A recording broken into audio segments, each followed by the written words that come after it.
UK के cost letters क्यों नहीं आ रहे? बहुत सारे क्लाइंट्स ऐसे हैं जिन्होंने अपना जो कॉस्ट लेटर के लिए है वो अप्लाई किया हुआ है नवंबर में, दिसंबर में, तो उनके अभी तक कॉस्ट नहीं आए। अब इसमें जो है वो प्रॉब्लम सिर्फ हेल्थ केयर वालों का है। हेल्थ केयर वालों का प्रॉब्लम क्यों है? क्योंकि उनका पर्पज़ ये था कि हम 11 मार्च से पहले पहले फ्लाई कर दें या हमारे वीज़ाज़ आ जाए, ताकि हमारी जो नई रूल्स आ रहे हैं कि जी हम डिपेंडेंट या फैमिली साथ लेके नहीं जा सकते, उस हवाले से जो है वो परेशानी है।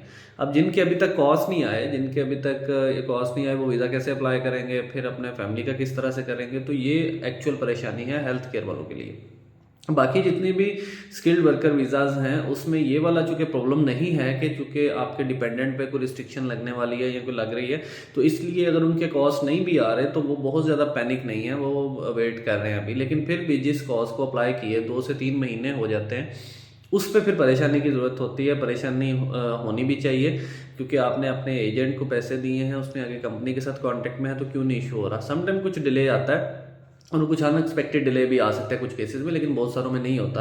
तो अदर देन हेल्थ केयर के जितने भी कॉस्ट हैं वो अपने एक स्केड्यूल के अकॉर्डिंगली इशू हो रहे हैं, किसी के 15 डेज़ में, किसी के 1 मंथ में, लेकिन 1 मंथ के अंदर ये कॉस्ट आ जाता है अगर आपकी सारी चीज़ें पूरी हों और कंपनी का रिकॉर्ड, कंप्लायंस रिकॉर्ड अच्छा हो, यानी उसके ऊपर अभी कोई वहाँ पे यूके में कोई प्रॉब्लम नहीं चल रही। बहुत सारी ऐसी कंपनीज हैं जो अभी यूके की जो एजेंसीज हैं वो उनकी इन्वेस्टिगेशन कर रही हैं कि वेदर ये फेक हैं, जेन्युइन हैं, प्रीवियसली इन्होंने जो एम्प्लॉय रिक्रूट किए हैं वो मौजूद हैं, वो काम कर रहे हैं, उनका सैलरी रिकॉर्ड क्या है, टैक्स रिकॉर्ड क्या है, ये सारी चीज़ें जो हैं वो इसकी इन्वेस्टिगेशंस हो रही होती हैं। लेकिन उनके जिनके ऊपर उनको डाउट होता है या जिनके ऊपर रेड फ्लैग आ जाता है, लेकिन अगर कंपनी काम अच्छा कर रही है, ठीक कर रही है, जेन्युइन है, तो फिर इतनी देर नहीं लगती, फिर तो वो 1 वीक में भी इशू हो जाता है और इवन 1 वर्किंग डे में भी इशू हो जाता है, ठीक है। लेकिन अभी आजकल हर कंपनी जो है वो मिनिमम 15 डेज़ नॉर्मली ले रही हैं और फिर उसके बाद कॉस्ट लेटर इशू होते हैं।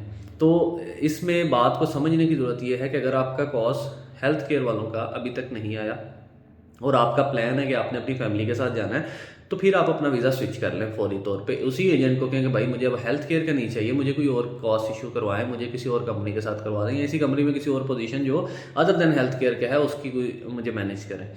क्योंकि अगर आप वो ले लेते हैं और आप अपनी फैमिली का प्लान है, तो फिर तो पॉसिबल नहीं है आपके लिए उसके साथ ट्रैवल करना या उनको साथ लेके जाना, तो ये एक बड़ी प्रॉब्लम है।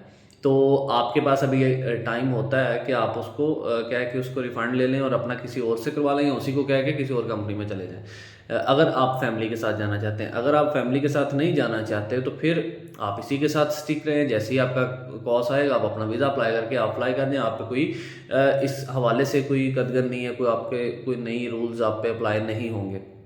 तो ये कॉस्ट लेटर्स का जो डिले है वो डिपेंड करता है company to company, case to case.